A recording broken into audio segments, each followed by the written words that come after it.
പ്രിയപ്പെട്ട വിദ്യാർത്ഥി സുഹൃത്തുക്കളെ, ഞാൻ ഈ വീഡിയോ നിങ്ങളിലേക്ക് എത്തിക്കാനുള്ള കാരണം, പല സമയങ്ങളിലും വിദ്യാർത്ഥികൾ കോളേജുകളിൽ അഡ്മിഷൻ സമയത്ത് കോഴ്സുകൾ സെലക്ട് ചെയ്യുന്ന സമയത്ത് അവർ ഓൺലൈൻ ആപ്ലിക്കേഷൻ സമയത്ത് വരുത്തുന്ന മിസ്റ്റേക്കുകൾ, കുറേ മിസ്റ്റേക്കുകൾ ഉണ്ടാവാറുണ്ട്.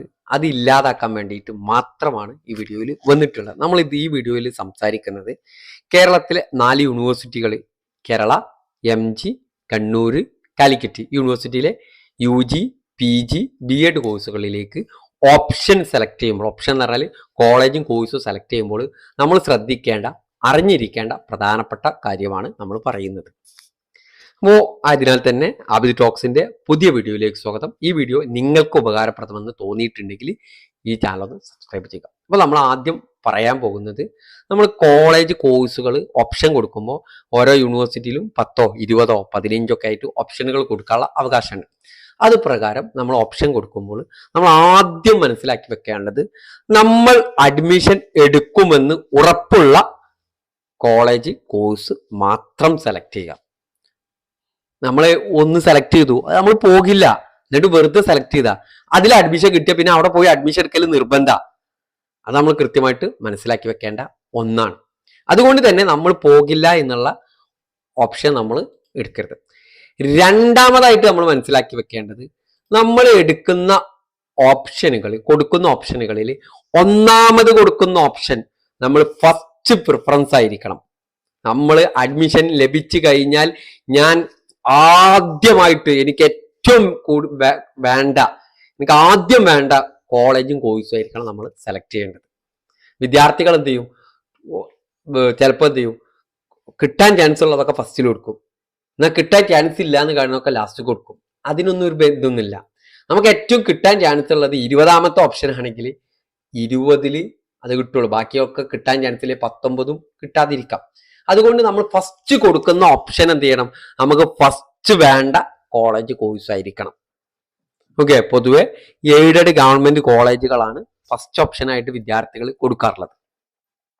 ഓക്കെ, ഇനി സെൽഫിലെ കോഴ്സ് ആണ് കുട്ടിക്ക് താല്പര്യമെങ്കിൽ സെൽഫാണ് ഒന്നാമത് നമ്മൾ കൊടുക്കേണ്ടത്. ഏതാണോ നമുക്ക് ഒന്നാമത് വേണ്ടത് അത് നമ്മൾ ഫസ്റ്റ് കൊടുക്കുക. രണ്ടാമത് വേണ്ടത് രണ്ടാമത് കൊടുക്കുക. മൂന്നാമത് വേണ്ടത് മൂന്നാമത് കൊടുക്കുക. എനിക്ക് വേണ്ടത് എക്കണോമിക്സ് ആണ് എനിക്ക് വേണ്ടത്. ഓക്കെ, അപ്പൊ ഞാൻ എന്ത് ചെയ്ത് എൻ്റെ എക്കണോമിക്സ് ഉള്ള ഒരു കോളേജ് എടുത്തു. ഓരോ കോളേജിലും ഓരോ രീതി, ആദ്യം കോഴ്സ് സെലക്ട് ചെയ്ത് കോളേജൊക്കെ ഉണ്ട്. അപ്പോൾ ഞാൻ ഗവൺമെന്റ് കോളേജ് മലപ്പുറം, ഇവിടെ എനിക്ക് വേണ്ടത് ഇവിടെ വരും MA എക്കണോമിക്സ്, അതാണ് ഞാൻ സെലക്ട് ചെയ്തത്. എനിക്ക് രണ്ടാമത് വേണ്ടത് EMA കോളേജിലെ MA എക്കണോമിക്സ് ആണെങ്കിൽ EMA കോളേജിലെ MA എക്കണോമിക്സ്. ചില വിദ്യാർത്ഥികൾ ഡിഗ്രിക്ക് അപ്ലൈ ചെയ്യുമ്പോൾ എടുക്കാറുള്ളത് ആദ്യം ചെയ്യും, ഒരു കോളേജ് സെലക്ട്, ഗവൺമെന്റ് കോളേജിലെ എല്ലാ കോഴ്സും ആദ്യം എടുക്കും. ഇപ്പോൾ ഇവിടെ ഗവൺമെന്റ് കോളേജ് ചില വിദ്യാർത്ഥികൾ വരുത്തുന്ന മിസ്റ്റേക്കാണ്, എനിക്ക് ഇംഗ്ലീഷ് എടുക്കാം, അപ്പൊ MA ഇംഗ്ലീഷ് ആണ്, ലാംഗ്വേജ് ലിറ്ററേച്ചർ. പിന്നീട് എന്ത് ചെയ്യും, ഗവൺമെന്റ് കോളേജിലെ വേറെ പ്രോഗ്രാം ഹിസ്റ്ററി എടുക്കാം എന്ന് നോക്കും. ഇങ്ങനെ ഒരിക്കലും നിങ്ങൾക്ക് അത് നിങ്ങളെ താല്പര്യത്തിനനുസരിച്ച് ചില വിദ്യാർത്ഥികൾ ചെയ്യുന്ന ഒരു കോളേജിലെ കോഴ്സൊക്കെ ആദ്യം കൊടുക്കും, അടുത്ത കോളേജിലെ കോഴ്സൊക്കെ ആദ്യം കൊടുക്കും. പക്ഷെ ഈ കുട്ടിക്ക് എന്താ വേണ്ട, ആ കോളേജിലെ ഒരു കോഴ്സാണ് വേണ്ടത്. ആ വിദ്യാർത്ഥിക്ക് ഒരു കോഴ്സ് മാത്രമാണ്. ഇപ്പൊ ഒരു വിദ്യാർത്ഥി BCom ആണ് വേണ്ടതെന്ന് കരുതുക, അപ്പൊ BComകളാണ് ഓപ്ഷൻ ആയിട്ട് കൊടുക്കേണ്ടത്. ചില വിദ്യാർത്ഥികളുണ്ടാവും ഒരു കോളേജിലെ BCom കൊടുക്കും, എക്കണോമിക്സ് കൊടുക്കും, ഇംഗ്ലീഷ് കൊടുക്കും, ഹിസ്റ്ററി ഒക്കെ കൊടുക്കും, പിന്നെ അടുത്ത കോളേജിലെ BCom പിന്നെ തുടങ്ങുക. അങ്ങനെയല്ല വേണ്ടത്. നമുക്ക് ഏത് കോഴ്സാണോ വേണ്ടത് ആ കോഴ്സുകൾ ആണ് നമ്മൾ ആ ഓർഡറിലാണ് കൊടുക്കേണ്ടത്. ഓക്കെ, അല്ലാതെ ഏതെങ്കിലും കോളേജിലെ കോഴ്സുകൾ ഇങ്ങനെ ഓർഡറിൽ ഇങ്ങനെ കൊടുക്കുമ്പോൾ ഒരു കോളേജിലെ കോഴ്സ് ഒന്നായിട്ട് ആദ്യം കൊടുക്കുക, അങ്ങനെയൊന്നും അതിന് പരിഗണനയില്ല. പരിഗണന എന്ന് പറയുന്നത് നമ്മളെ ഓപ്ഷന്റെ അടിസ്ഥാനത്തിലാണ്. ഇപ്പോ എനിക്ക് ഈ 15ാമത്തെ ഓപ്ഷനാണ് എനിക്ക് കിട്ടാൻ അർഹത ഉള്ളെങ്കിൽ അത് 15ാമത് ഏതാണോ കൊടുത്തത് അതാണ് എനിക്ക് അർഹത ഉള്ളെങ്കിൽ അത് 15ൽ കൊടുത്താലും അത് കിട്ടും, അത് 1ൽ കൊടുത്താലും അതേ കിട്ടുള്ളൂ. ഓക്കെ, അത് ആദ്യം മനസ്സിലാക്കി വെക്കുക. അതിനർത്ഥം ഈ 15ൽ നമുക്ക് കിട്ടാൻ കാരണം എന്താ, അതിന്റെ മുകളിലുള്ള 14 നമുക്ക് കിട്ടാൻ അർഹത ഇല്ലാത്തതുകൊണ്ടാണ് ഞാൻ 15ൽ എത്തിയത്. ആ കോളേജ് 10ലാണെങ്കിൽ അതിന് മുകളിലുള്ള 9 കിട്ടാനില്ലാത്തതുകൊണ്ട് 10ൽ കിട്ടിയത്. അപ്പൊ ഞാൻ കോളേജും കോഴ്സും കൊടുക്കുമ്പോൾ നമ്മൾക്ക് ഏത് കോളേജ് ഏത് കോഴ്സ് ആണോ നമുക്ക് ആദ്യം വേണ്ടത് അത് ആദ്യം കൊടുക്കുക, രണ്ടാമത് വേണ്ടത് രണ്ടാമത് കൊടുക്കുക. അതുപോലെ തന്നെ മറ്റുള്ളവരുടെ ഉപദേശം കേട്ടിട്ട് ഒരു കോളേജും കോഴ്സും ഓപ്ഷൻ കൊടുക്കരുത്. അത് ഞാൻ പറയാൻ കാരണം ഒട്ടേറെ വിദ്യാർത്ഥികൾ, പ്രത്യേകിച്ച് വേറെ ആരെയും കുറ്റപ്പെടുത്താൻ വേണ്ടിയിട്ടല്ല, ചില വിദ്യാർത്ഥികളൊക്കെ, ഞാനൊക്കെ അഡ്മിഷൻ കഴിഞ്ഞിട്ട് ചില വിദ്യാർത്ഥി എന്തുകൊണ്ട് ഈ കോഴ്സ് എടുത്തു വെച്ചാൽ അക്ഷയയിലെ കാക്ക അപേക്ഷിച്ചത് ഇതാണ്, അതുകൊണ്ട് ഞാൻ കൊടുത്തു. അങ്ങനെയല്ല നമുക്ക് വേണ്ടത്. നമുക്കൊരു ധാരണ വേണം. അപേക്ഷിക്കാൻ പോകുന്നതിന് മുമ്പ് നമ്മൾ കൊടുക്കാൻ നിൽക്കുന്ന കോളേജും കോഴ്സിനെ കുറിച്ച് കൃത്യമായിട്ടുള്ള ധാരണ നമ്മളെ അടുത്ത് വേണം. അതിനെന്ത് ചെയ്യണം? ഓരോ യൂണിവേഴ്സിറ്റിയുടെ വെബ്സൈറ്റ് ഓപ്പൺ ചെയ്ത് അവിടുത്തെ കോഴ്സ് കോളേജുകളെ ലിസ്റ്റ് ഔട്ട് ചെയ്ത് അത് നമ്മൾ എഴുതിയെടുത്ത് അത് കൊണ്ടായിരിക്കണം നമ്മൾ പോകുന്നത്. ഞാൻ കാലിക്കറ്റ് യൂണിവേഴ്സിറ്റിയിലാണ് അപ്ലൈ ചെയ്യാൻ പോകുന്നതെങ്കിൽ കാലിക്കറ്റ് യൂണിവേഴ്സിറ്റിയിൽ എനിക്ക് വേണ്ട കോളേജും കോഴ്സും ഞാൻ ലിസ്റ്റ് ഔട്ട് ചെയ്യണം.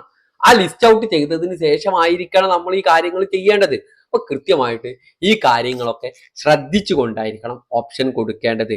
നമുക്ക് ഫസ്റ്റ് ഞാനൊരു സെൽഫ് ഫിനാൻസിങ് കോളേജ് കൊടുത്തു കരുതിയ എനിക്കത് അത്ര നിർബന്ധമൊന്നുമില്ല. അതിന്റെ ശേഷം എയ്ഡഡ് ഗവൺമെന്റ് കൊടുത്തു. എനിക്ക് എയ്ഡഡ് ഗവൺമെന്റ് കിട്ടാൻ ചാൻസ് ഉണ്ടെങ്കിലും സെൽഫ് ഫിനാൻസിങ് ഒന്നാമത്തെ ഓപ്ഷനാണ് ആദ്യം നമുക്ക് തരിക. നമ്മളെ സോഫ്റ്റ്വെയർ ആണല്ലോ ഒന്നാമത്തെ ഓപ്ഷന്, അത് കിട്ടാറുണ്ട്. അപ്പൊ അത് കൊടുക്കും. പിന്നെ അതിന്റെ അടിയത്തേന് ഒരു പരിഗണന ഉണ്ടാവില്ല. ഫസ്റ്റ് കൊടുക്കുന്ന നമ്മളെ എല്ലാവരുടെയും ഫസ്റ്റ് ഓപ്ഷൻ നോക്കും. ഫസ്റ്റ് ഓപ്ഷൻ ഞങ്ങൾക്ക് പരിഗണന ഉണ്ടെങ്കിൽ അത് തരും. അത് കിട്ടൂലെങ്കിൽ രണ്ടാമത്തെ ഓപ്ഷൻ തരിക. അത് കിട്ടൂലെങ്കിൽ 2 കിട്ടൂലെങ്കിൽ 3ലേക്ക് പോവാ. 3 കിട്ടൂലെങ്കിൽ 4ലേക്ക് പോവാ. 4 കിട്ടൂലെങ്കിൽ 5ലേക്ക് പോവാ. ഈ കാര്യം കൃത്യമായിട്ട് ശ്രദ്ധിക്കുക. ഓപ്ഷൻ കൊടുക്കണോടത്ത് ഒരു തെറ്റ് വരുത്താതിരിക്കാൻ നിങ്ങളുടെ കടമയാണ് എന്നുള്ളത് മനസ്സിലാക്കുക. ഒട്ടേറെ വിദ്യാർത്ഥികളൊക്കെ കഴിഞ്ഞിട്ട് ഇങ്ങനെ മെസ്സേജ് അയക്കും, എനിക്ക് ഇന്ന കോളേജ് കിട്ടും, ഞാൻ ഒരിക്കലും പോകൂല, പിന്നെ ഞാൻ എന്താ ചെയ്യാ?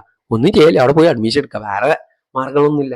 അതുകൊണ്ട് താല്പര്യം ഇനിയിപ്പോ താല്പര്യം 5 ഓപ്ഷൻ ഉണ്ടെങ്കിൽ 5 കൊടുത്താൽ മതി. അല്ലാതെ മുഴുവൻ കൊടുക്കണം നിർബന്ധമൊന്നുമില്ല. താല്പര്യമുള്ളതിനനുസരിച്ച് കൊടുക്കാൻ ശ്രമിക്കുക എന്നുള്ളതാണ് ഒന്നാമത്തെ കാര്യം.